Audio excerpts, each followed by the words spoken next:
Truth is here, the truth is here. I said the truth is here, the truth is here. I want more. Say it on more. Give it to me more. Keep it going more. What you want more? Yes, we need more. Give it to me.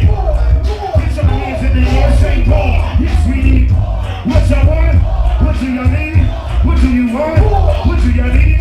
What do you want? More and more and more. Sing it up. I stand here naked as the day I was born. Facing the dawn and my faith in the song. Blood soaking the pages, I painted them on. And then they gotta take it my place when I'm born. The pure born uncut. Who the fuck want what? He can show you sucker ass bust what the bus what? Brother, I leave. Outside of me, not to die, but the music is still inside of me. It gotta be alive to breathe. Gotta let it out of these enough to let them off the plea. One more than what they offering me. Songs that make me feel like I'm already. I'm a rebel in my own life. Y'all don't wanna write or think or speak around standing next to me.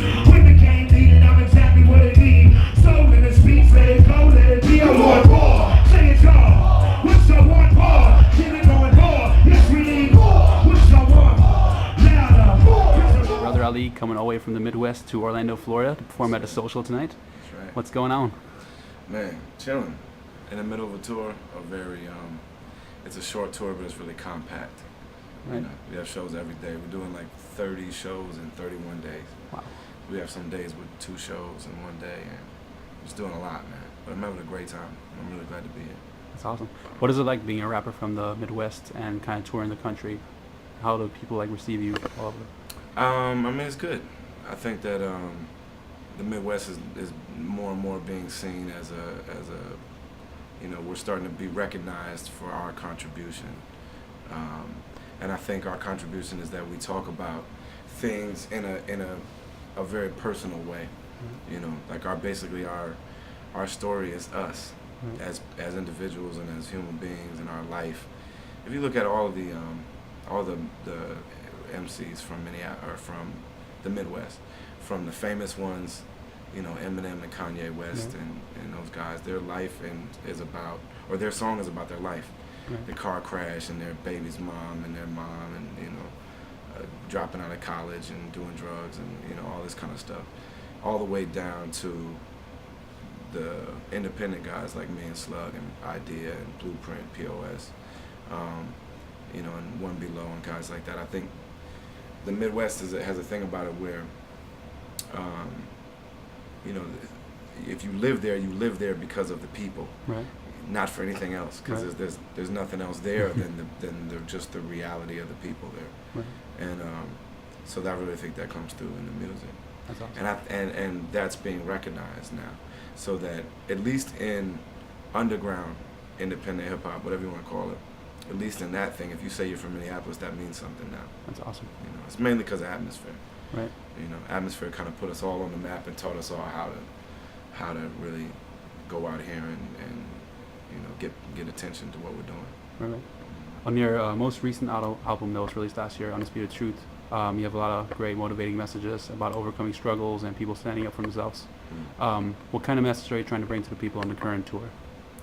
I mean, the overall thing is like I said, you know, it's not me starting out saying, well, what should the message be? It's more so just trying to describe my story and what I've been through and the way that I see things. And I'm a believer, you know what I mean? I believe that you struggle and sacrifice, you know, I believe in all that kind of stuff. I believe it pays off, you know. And I think that my story is an example of that, you know, as proof of that, you know, kind of in every way, you know what I mean? Like in a lot of ways, I'm not supposed to be here right now, you know. Just as a person, you know what I mean? But then also as a MC or as a figure in hip hop, whatever that means, you know what I mean? Right. In a lot of ways, I'm not supposed to be doing what I'm doing right now, and I'm doing it and doing it well. That's awesome. You know what I mean? That's really cool. And so I think that alone kind of gives people this kind of optimistic feel about the material that I put out so far. That's awesome. You know, and so it's a good thing. It's a really good feeling. To tell your story and have strangers all around the country and all around the world kind of say that they respond, you know, that it means something to them, they relate to it.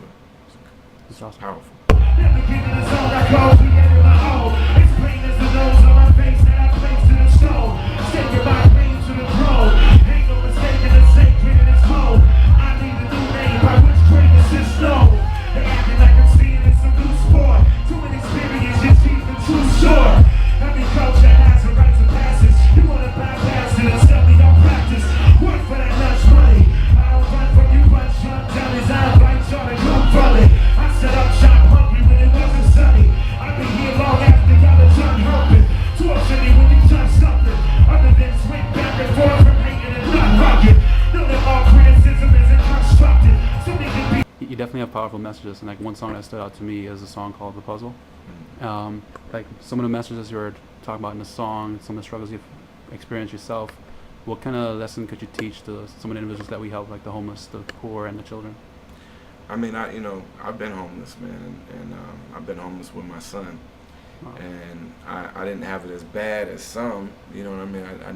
I wasn't quite to the point where I was sleeping at the bus shelter, you know, although I've had family members in that situation, you know what I mean?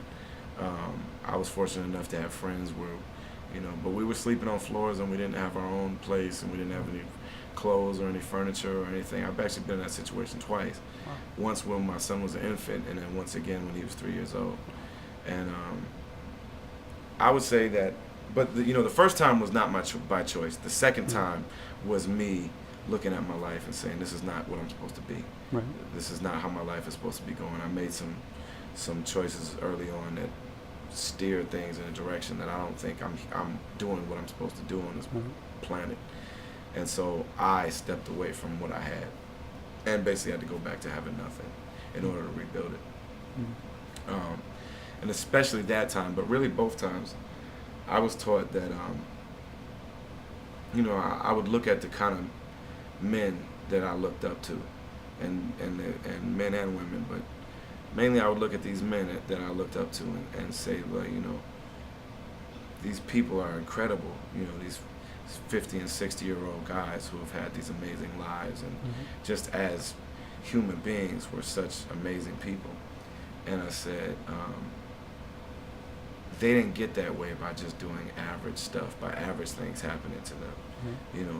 Those muscles were strengthened because they had some special kind of training program that other people didn't have, and they responded to it in the right way. And so the idea is to meet the challenges and the struggles and that either that we choose or that life puts on us, and remain true to what we want to be. You know what I mean? Stay true to what it is that we say we believe in. That's the time to prove that you believe in yourself, or that you believe in God, or that you believe in just being good, or whatever. You know what I mean? Now, like I said, I also had some benefits or some good fortune that a lot of people around me didn't have in them situations. So I don't judge people for losing their faith. Right. You know what I mean? But I would say that the one thing I always kept in mind is that was something that can't be taken from you. You know what I mean? That's one thing that they can never take away from me and my partners that were homeless and on drugs and in prison and all this kind of stuff. I've got family members that are addicts, and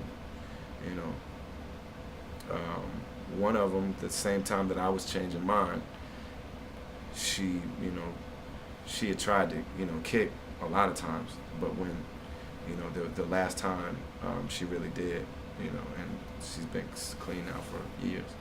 And both of us, we kind of have this thing in common.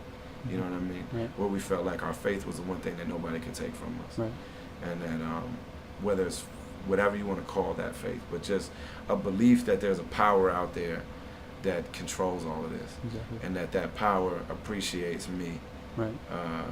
values me and appreciates me trying to be virtuous. You know what I mean? And to not let those circumstances, not let the outer world determine what I am. Like, Right. I am what I am, regardless of what's going on around me, or regardless of where I lay my head at night. On a smoke and mirrors, stripes and stars, stoning for the cross in the name of God.